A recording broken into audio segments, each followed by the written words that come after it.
I'm Josh Sigman, and I'm a mortgage lender. I'm also a geek for money, not just earning it and saving it, but literally everything about it. I love that money has rules. It has its truths. I love investment strategies, and I love making money work for us. For so many, money is emotional. For me, it's logical, like a puzzle. My passion is also helping others with their money. I love looking at people's finances, dissecting their puzzle, and rebuilding with strategy and purpose, and I'm really good at it. I'm making this podcast about my money strategies, not the things that are written in books or sold in programs. It's a podcast outlining the lessons I've learned and used for the past 15 years.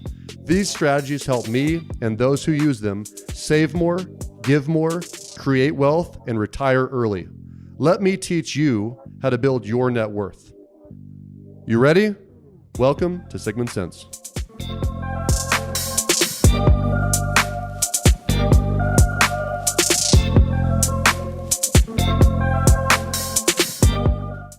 All right.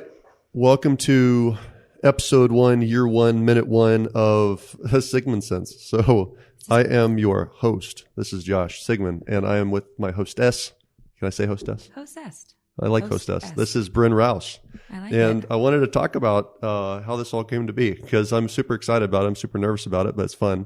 I know. I can't believe it's happening. I know. We've only been talking about it for a year. I know. So, bottom line is that I've been doing mortgages for years and years and years, as you know.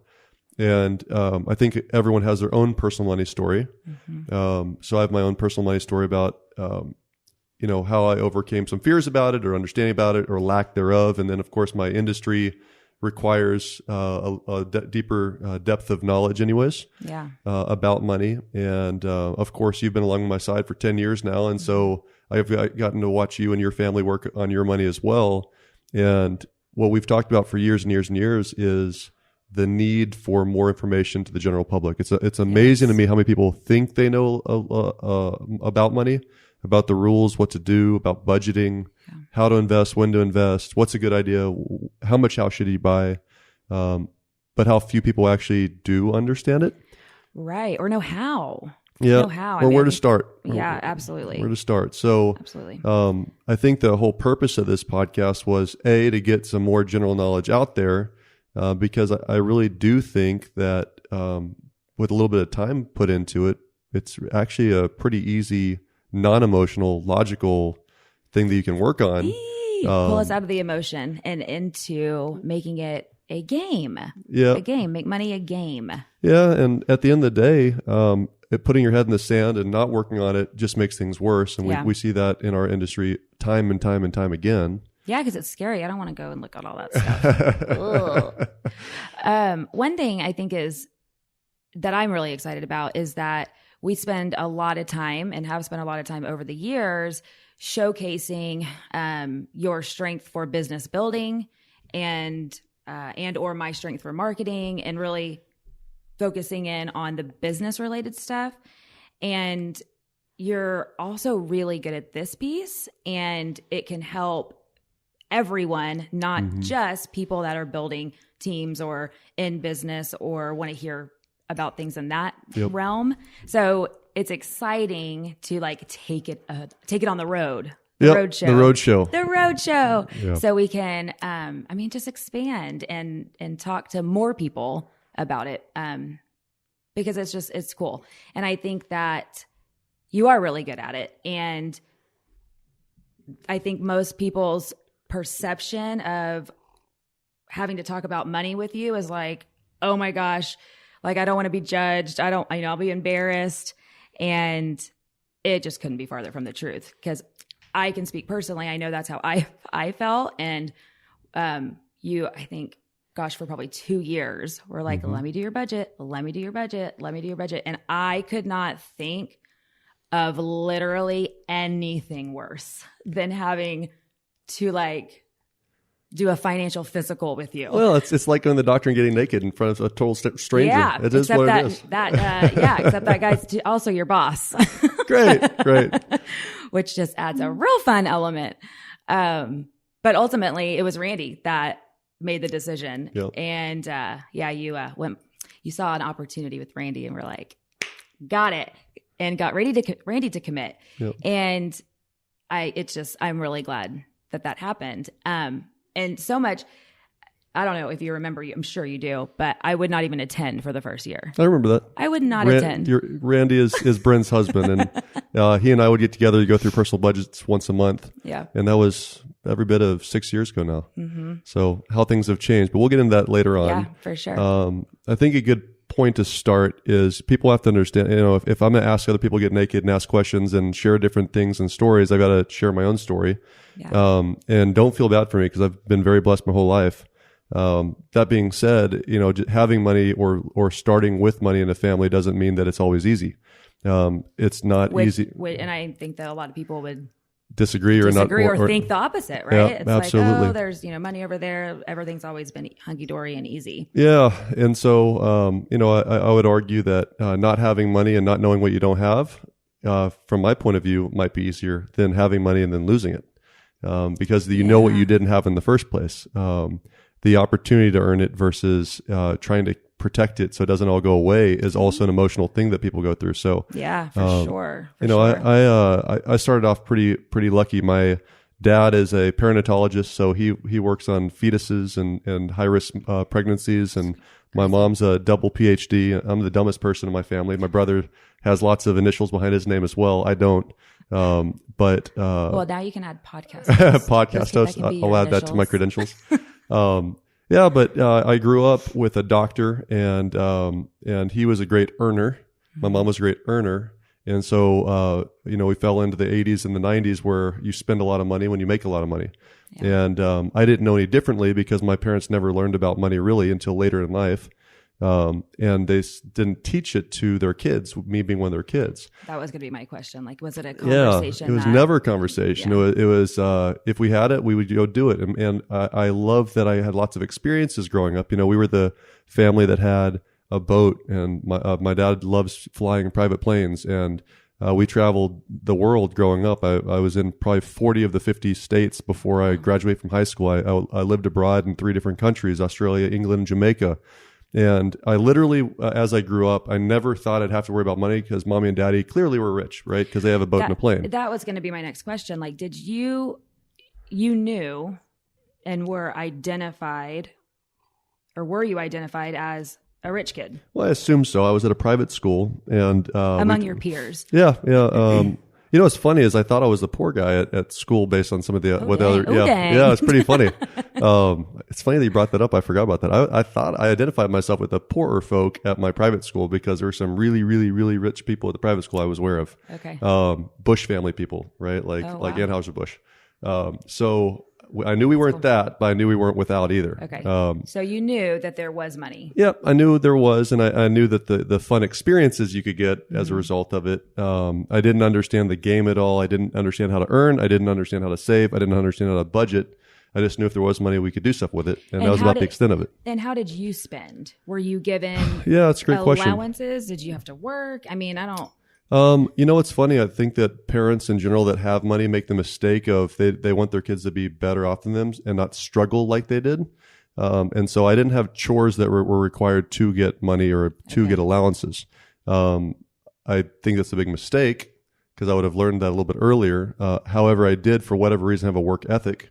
Just because my parents were working parents, they both worked. Them, yeah. I watched them work their butts off. And so by, I think St. Louis at the time, at age 14, is when you could get, you were allowed to start working. Whatever the first year was, my first job was actually scraping pans at a Mexican restaurant and cleaning out beans and rice and all that fun stuff. Because I wanted to earn some money for myself. I didn't really think I was going to go without, but I just wanted to have some extra money, right? And what about your brother? Did he work too? My brother did not work. I do not recall him having a job. I can't say that that's 100% accurate, but I do not recall him having a job. Okay. But I did, and I went right into it, and it was all fun jobs, right? I got to be a lifeguard for a while. I was a waiter and a bartender and did all that stuff kind of coming up. But I think where the beginning of my money story really starts is when I went to college. And why I say that's the beginning for me is that you've got to remember that I literally did not think that I had to worry about money ever. I was aware of a college fund. I didn't know how much was in the college fund. Okay. Rightfully so in some ways, my parents always told me, hey, listen, we want you to go do and be whatever you want to be when you grow up. Problem with that was it wasn't specific enough, and I didn't understand that there was money required to do these things, right? Right. And I end up to give you an idea of just how loosely I felt about money. I had just gone to Hofstra University in Jamaica for a study abroad program because I thought I wanted to be a marine biologist. And I wanted to be a marine biologist. And the reason I wanted to be a marine biologist because Jacques Cousteau was really cool back in the day. And I thought this would be really fun. I could live on a beach and eat coconuts and swim with the fishes. And and you had long hair too, right? Yeah, and I had very long hair at the time. Not many people know that. Thanks for ruining my life and saying that out loud. Show the picture. Show the picture. That'll be nice. I don't know. I think I've burned most of the picture at this point. But anyways, my mom came in one day, my senior year, and said, "Hey, what college do you want to go to?" And I said, "I don't know. I'll apply to a few." And when I applied to a few, I applied to 16. So I didn't think about it. Well, I certainly didn't know what I want to be when I grew up, right? And anyways, I applied to 16 schools. They were different semi-private or smaller schools or private schools across the country. And the last day I was supposed to make a decision, my mom walked in and said, "Hey, what school do you want to go to?" I had gotten into 15 of the 16 schools, I believe. I did not get into my first choice because I was a B student. I didn't apply myself in any way, shape, or form. What was your number one choice? Dartmouth. I remember having I met with a lady, the final interview. She did not like long hair.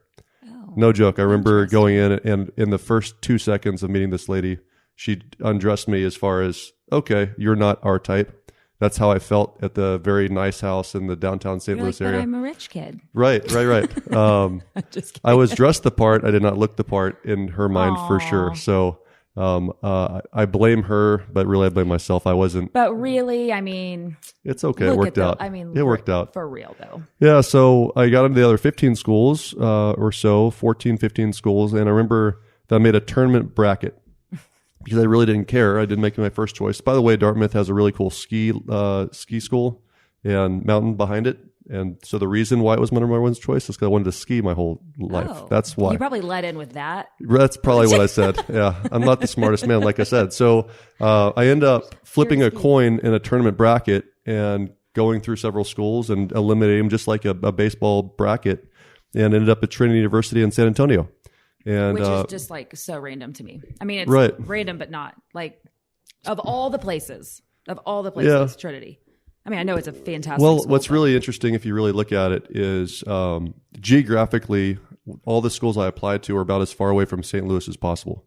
So I remember applying to University of Coral Gables, which is in Florida, University of Puget Sound, which is in Washington State, Trinity University, Northwestern, and all these different places that geographically are as far away from St. Louis as possible. I think that the reason I did that is subconsciously I knew my parents were not happy. And the following year is a big piece of it. They got a divorce after 34 years of marriage. But I think I knew that as a kid. I don't remember thinking they were going to divorce, but there's a reason subconsciously I tried to get away, right? Right. So I ended up at Trinity University, and I remember showing up there. And Trinity, for those of you that don't know, is a private school, about 3,000 kids in San Antonio, Texas, and it's expensive. It's at the time I want to say it was about $28,000-$30,000 a year. Yeah. Which is a lot of money, except if you don't think that you have to pay for it, right? Absolutely. So it wasn't even part of my program of thinking of how am I going to pay for this, what's it going to cost, all this stuff.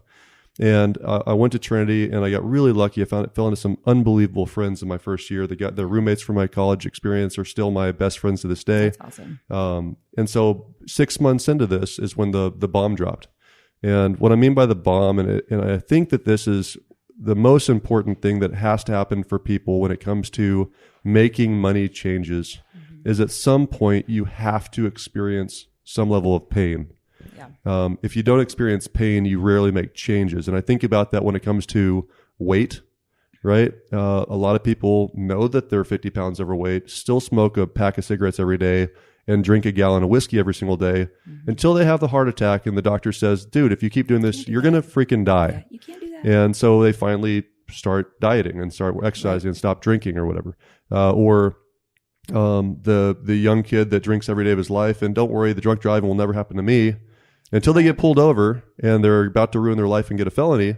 And then all of a sudden they're the DD and they make better choices because they had some level of pain or embarrassment or whatever it was. And so my my moment, the pain that really happened for me was the best and worst thing that ever happened to me was I got a call at the end of my freshman first semester, freshman year, first semester in college. And it was my dad, who I love and I appreciate. He did so much for me, gave me so many opportunities. But he wrecked my world in this moment. He's basically called me. I said, "Hey, Dad, what's up?" And he said 5 sentences. He said, "Josh, you got some bad news. Mom and Dad are getting divorced. Somewhere in this, the attorney spent all of your college funds. So you got 2 choices. You can drop out of college and go to work now, or you can work your way through college. Let me know what you're going to do." And he hung up. And I wouldn't say that was the best way to handle letting your kid know that they were, going through a divorce, or that good luck, you're on your own. So it was incredibly painful, right? But I'm looking back, I'm so happy it happened. Really painful for him too. Oh, I'm sure. I mean, because he's a long-winded wisdom man, loving man. And so I just don't think he knew how to handle it. I don't know how to handle it any better.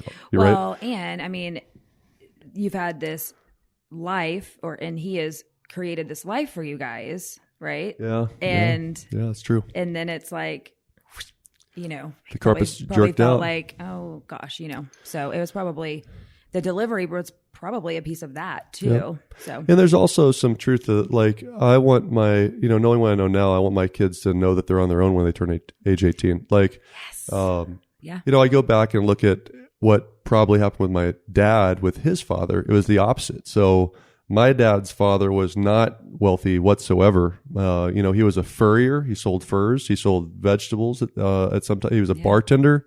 He made ends meet. The only vacation that my dad told me he's ever been on before he graduated from high school was to go to Lake Erie, which was a drive from Pittsburgh, Pennsylvania. So they lived in a very modest house, post World War II. Literally, my dad's mother, my grandmother, stayed in that house from the GI Bill up until her death at 93. That was the house. And so very modest beginnings. So he didn't have any money going into college, and he certainly felt very much on his own when he went off. His dad did things for him that he could, right? Bought him a chair. I remember vividly that there was a certain chair my dad had all through college. When he graduated from medical school, his dad somehow found a way to buy him a Rolex. Because he was so proud of his son, right? His son has come all the way and is going to be a doctor, like the first guy that's done this in the family, right? But my dad was on his own. And so I don't think he equated like, this is a bad conversation. He probably assumed I already knew I was on my own. But we'd never had the conversation. Okay, you think about that. There's probably some truth too. there. But bottom line was, here I am, and I'm not even 19 years old yet. And I've got a choice in my hand. I think that when people go under fire or pressure, they either step up or they fold. And I don't know why, but maybe it was pride and ego as just being a 19-year-old testosterone-filled man. I already had friends, and I didn't want to quit or drop out of school out of pride. I mean, that's not a good reason, but that might have been as simple as it was. But what I do know is that when I left college, or when I left that semester, and I thought through it, I said, no, I'm going to go back. And one of my best friends this day, one of my roommates, another mortgage guy, his name is Carson. Carson's the guy that walked me into the school to show me how to take out student loans. Nice. Which we promptly spent half of it on spring break, because I was like, oh my God, I can get as much money as I want. At the time, they just give you the money. So I made some really bad choices early, but I was able to, finance school. I paid for. So you got student loans. Got student loans, and I went back and got my jobs. Okay. So I started bartending immediately and waitering immediately, and then I made some big choices for life choices. Right, I did not eat out, and I did not buy the bar tabs. I literally ate tuna fish from a can for most of my meals for years, with literally tuna fish and mustard. You at Trinity, you get this lunch program, right? So you fill it up. I think it's like $1,000, right? That you fill up for the entire semester. Heck yeah. And literally my meals were eggs, milk for breakfast. It was a tuna fish sandwich with mustard, 2 of those for lunch, and then whatever the cheapest thing on the menu was basically for dinner. And I'm a big guy, so I'd always run out of money. And I just had really generous friends that would just, hey, don't worry about buddy. And they just swipe their cards for me. Men and women that are still friends to this day, that they just took care of me for at least 2 months. And even down to, I'm a hunter now. Not everyone loves hunting. I literally hunted for food back in college. So you're a true hunter and gatherer. Imagine that. So back in Carson saw this, saw me struggling that spring the following year. He said, "Hey, dude, like, have you ever had venison before?" I said, "No, I haven't." He said, "Well, my grandpappy has a place in Kerrville, Texas, and you can come out there and shoot some deer, and we can cut it up, and you can eat it." And so that following fall for hunting season, we went out there and shot some deer, and he spent all Sunday with me cutting up the deer for me and teaching me how to and literally that's what I ate for the most part. He's like your puppet master. Carson's one of those guys that, like, he knows where the bodies are buried. Right. And I would bury bodies for him. He's just one of those guys, right? Oh my gosh. So took out student loans to be able to get through college. Okay. Yeah, and still have no plan, right? Because I'm not sure what I want to do. It was a survival mode, which I think is one of the biggest things we have to all remember is, like, doing the same thing doesn't result in situations getting better. So if there's a problem, I look at people that stick their heads in the dirt, and I say that because I do loans for a living. So, you know that I look at tax returns every day of my life. I look at paychecks every day of my life. And then I have the same client come back 3 years, 7 years, 12 years later. So I've gotten to see these generational similarities when the kids of one of my former loans I did 20 years ago, 15 years ago, the kid shows up. And it's remarkably similar what their spending habits are, what their credits like, things like that. Yeah. And then I also get to see those people that have made improvements, and I'm so happy and proud. And I tell them, because I'm a weird guy remembering numbers, when I see somebody's credit scores that were 630 the first time around and they're 780 now 5 years later, or there's nothing better. It's awesome, and especially better. Wealth, because they're moving towards a end goal where they had to do a down payment assistance program when they bought their first house, and they didn't have money, or they got a gift from a family member to buy a house. And the second time around, they're putting 20% down because they've done some saving. They had some equity building their house, like good incredible stuff. But most people in general that I observe do not ever change their habits. Right. It's just too hard. They don't know what to do or whatever. So my habits changed. I ate differently. I spent differently. My work ethic changed. I for sure was going to graduate in 4 years. I was not going to do a victory lap now that I knew I was paying for it. I'm pretty sure I would have been on the 8-year program if Daddy was paying for it, right? Fact. I mean, that's just a fact, right? Fact. Yeah. But when I'm paying for it, I'm for sure going to finish in 4 years, which I did. Yep. And I graduated with somewhere around $68,000 of student loan debt. So about half of it was paid for out of pocket. About half of it was paid with student loans. And there I am. And but look what you bought yourself. Yeah, right. Exactly right. I bought myself an education, right? Thank God I was a finance economics guy. So I graduated with finance and economics background, which really served me. I don't think everyone uses their degrees, but I thought I was going to be a stockbroker, by the way. Okay. I don't know if I've ever told you that, but I always thought I was going to be a New York stockbroker. That's what I thought I was going to be in college. So marine biologist to stockbroker. Yeah. You want to know the reason for the change? No. Marine biologists don't make money unless you're Jacques Cousteau. All right. Stockbrokers, I figured, and he's did. already taken. So right. And so I literally made the transition of, okay, now it's not fun and games. I can live on a beach anymore.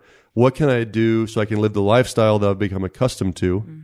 So I don't backslide, right? Because I'm not a doctor. My dad is. So what can I do to go earn money? And that was what I thought I was going to do, is be a stockbroker. And unfortunately for me, the tech stocks fell in stock market of 2000, 2001.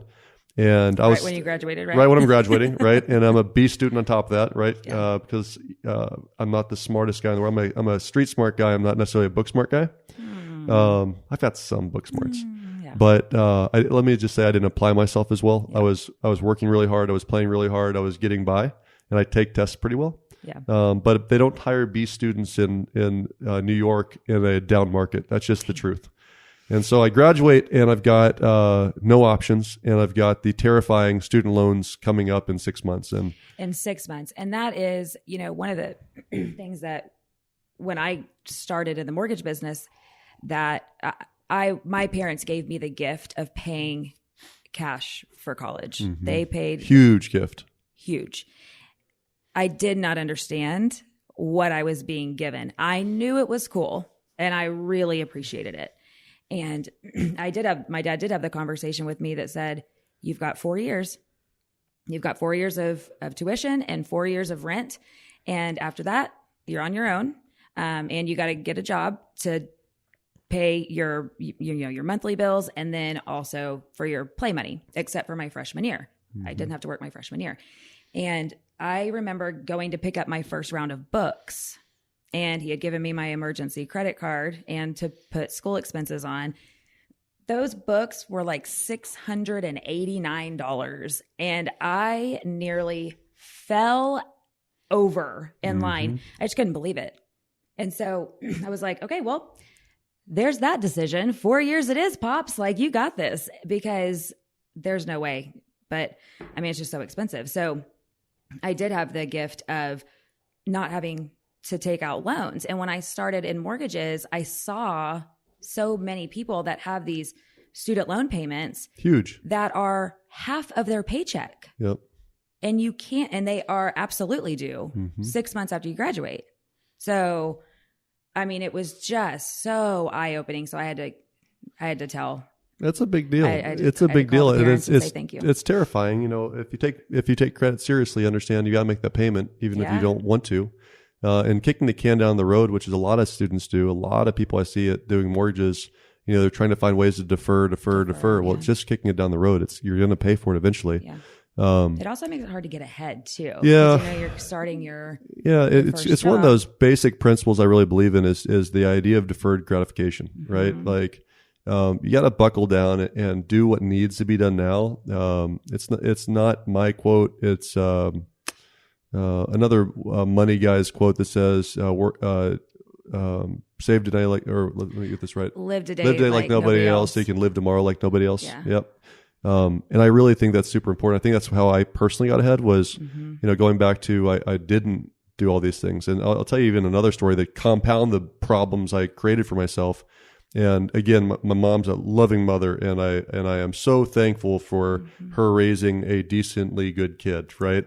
And she sacrificed a lot. And I know, you know, working mothers around the world, she was dropping me off, picking me up, made sure I did experience everything in life. Right. One thing that was painful though on her side was I'm graduating from Trinity, and I get a call from my mom saying, "Hey, I'm super proud you pulled this off. I'm really happy for you. Listen, I'd like you to go buy a graduation present. Go buy any car that you want, and I'll make the payments for it." And I went party exactly. So I literally had this rich kid mindset all of a sudden. I remember thinking vividly of, okay, I'm gonna go get a Mercedes or a BMW. Like, that's a cool present. I'm gonna go do that. I've worked my butt off. I deserve it, right? Like, that's a weird conversation people have with themselves is I work, I deserve that, right? And thank God I had just met my wife. It's a gift. Right. It's a gift. It's a gift. They didn't say how much. Yep. Rich kid mentality, right? And I remember, I literally had just met my now wife, Christy, 15 years now. But at the time, we've been dating for about 2 years.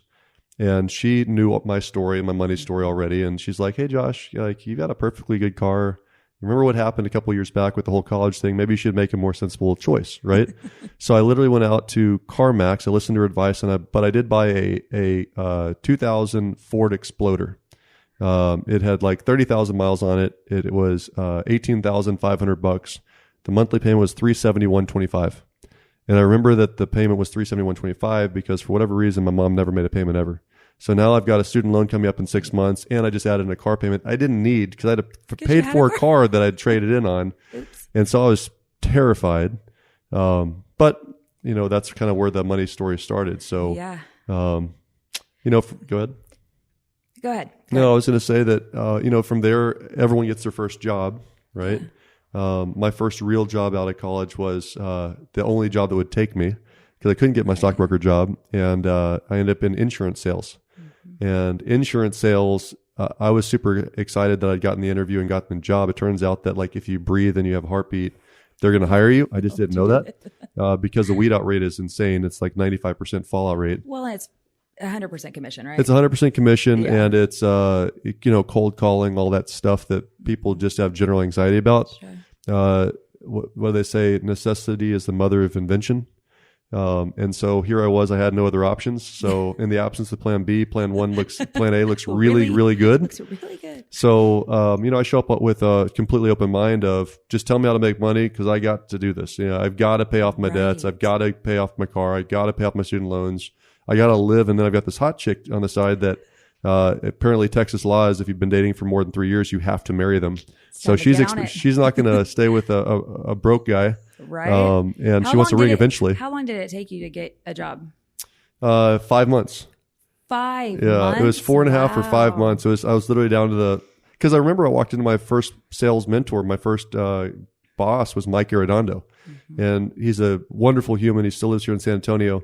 And I remember sitting down at his desk, and he had a big oak desk at the time at Bankers Life and Casualty.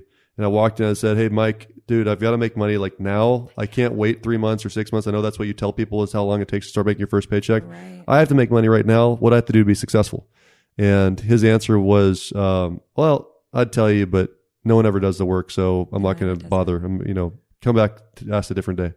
And I sat there for a little bit longer. I was like, "No, sir, I really don't think you get it. Like, I've got this student loan coming up, this car payment coming up, this hot chick I want to buy a diamond ring for eventually. Like, you need to tell me how to make money."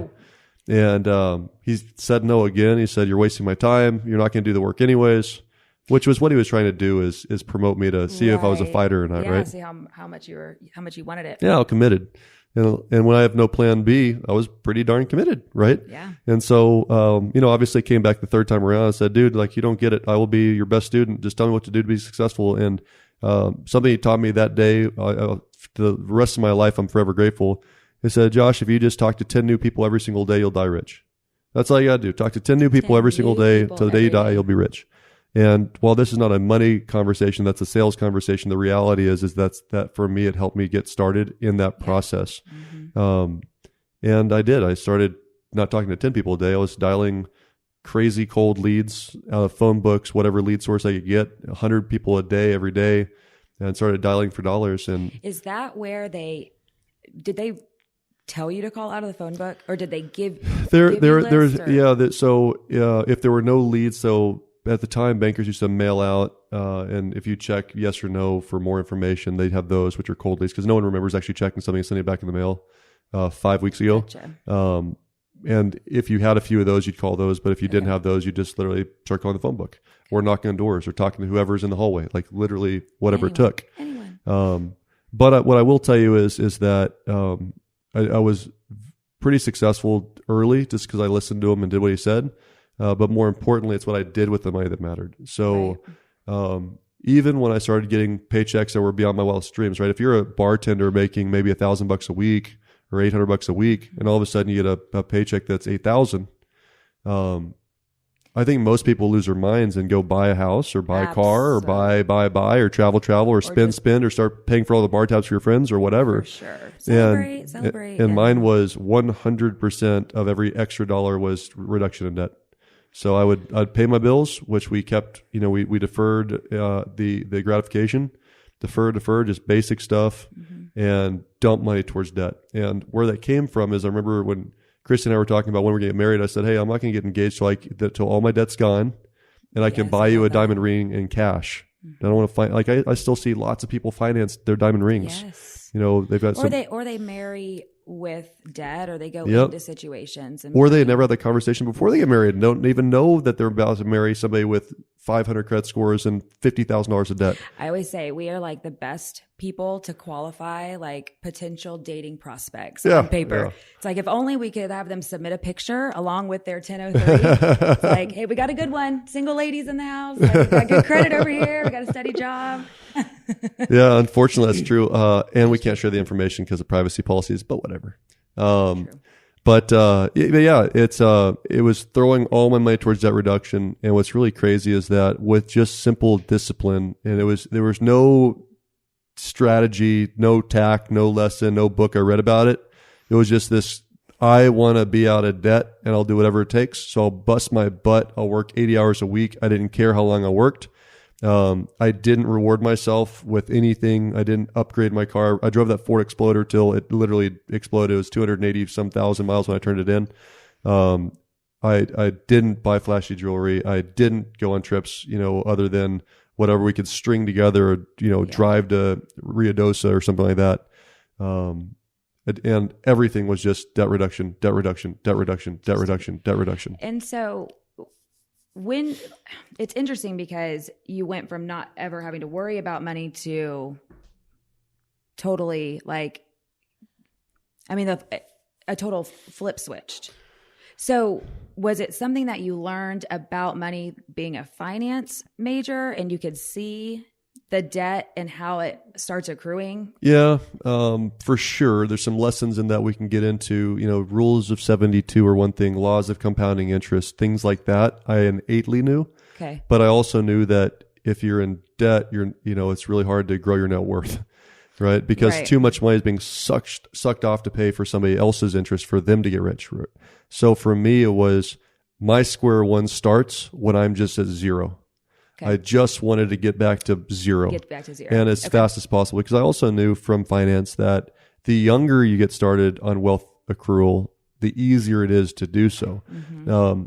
There's a crazy chart I remember seeing, I can vividly see it in my head right now, that if you put away $2,000 a year from age 0 to 18 and then never put money aside for your kid again, based on general market stats of appreciation, or return on investment, that by age 65, they would be a millionaire, right?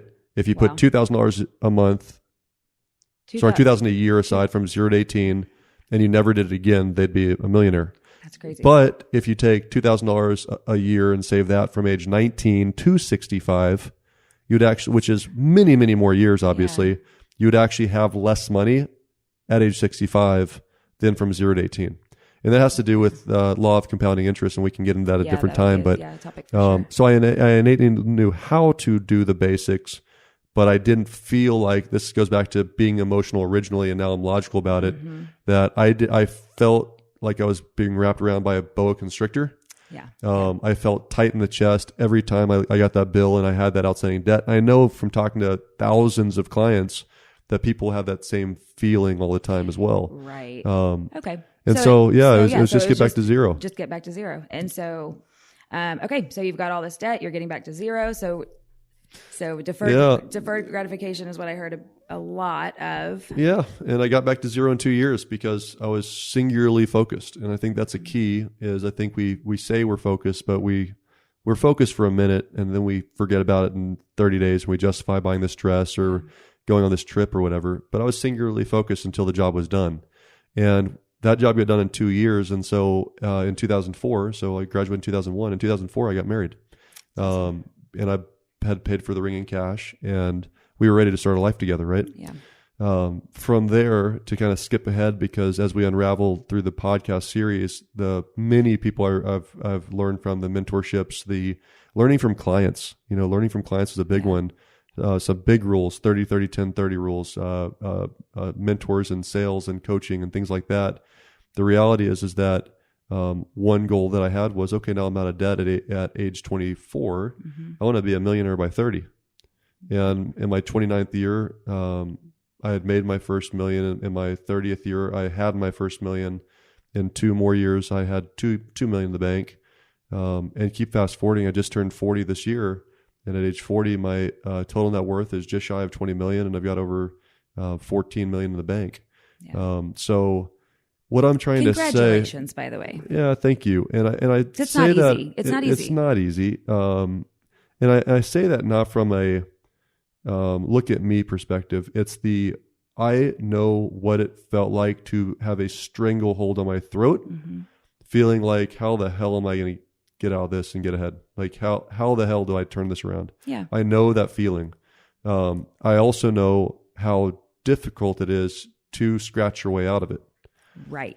Which is painful in and of itself. It is. And yes, it's rewarding when you look back on it, but let's be honest, I'd rather not go through the pain in the first place. It's terrible. Right. It's terrible. And then so I think that's the part to focus on is, you went from a negative position to an extremely positive position, just numbers speaking. And so I think that alone is there. Well, there's also strategy in place there, right? It wasn't given. Large sums of money weren't given. I didn't hit the lottery. Right. I didn't. And so that is why you're so good at looking at the real live numbers on a budget. Yep. With living expenses, with paychecks earned, yep. all of those things, and putting a strategy in place that can move you forward. Grind it out. You gotta learn to love the grind, and it is a grind when you're dealing with money. Yes, it is. It's a grind, but yes, it is. That's what I'm excited about for this podcast, is just to kind of share those life lessons, the moments, the pivotal people I met that really taught me the how to, not just the innate understanding of I need to. Because it's a really easy concept. When you really think about how do you grow your net worth, all you've got to do is one of two things, and they both work: decrease debt or increase assets, decrease liabilities or increase assets. Both of them achieve higher net worth. Mm-hmm. And so we all fundamentally know we got to pay off more of our debt, and I need to save more money. We all have that basic innate thing. So just with a few tips and tricks along the way, you can maximize what the opportunity is within your budget and be way better off in a relatively short period of time. I say relatively because it took 20 years for me. Right. It took 20 years. This is not a one trick saves you and makes you a millionaire in a year. This is a grind. It's a 20-year thing. But when you look at your life and you look at where your finances are right now, I don't care if you're listening and you're 18 or 30 or 50. The reality is it's time to get your head out of the sand and do something about it, and make sure that in 20 years from now, you're not anywhere close to the same position you are today. So anyways, I hope that was helpful. This is the end of our day one, week one, year one, episode one podcast, and we'll keep on trucking. I think we teed it up perfectly. Nice work, dude. Cheers. All right. See you next time.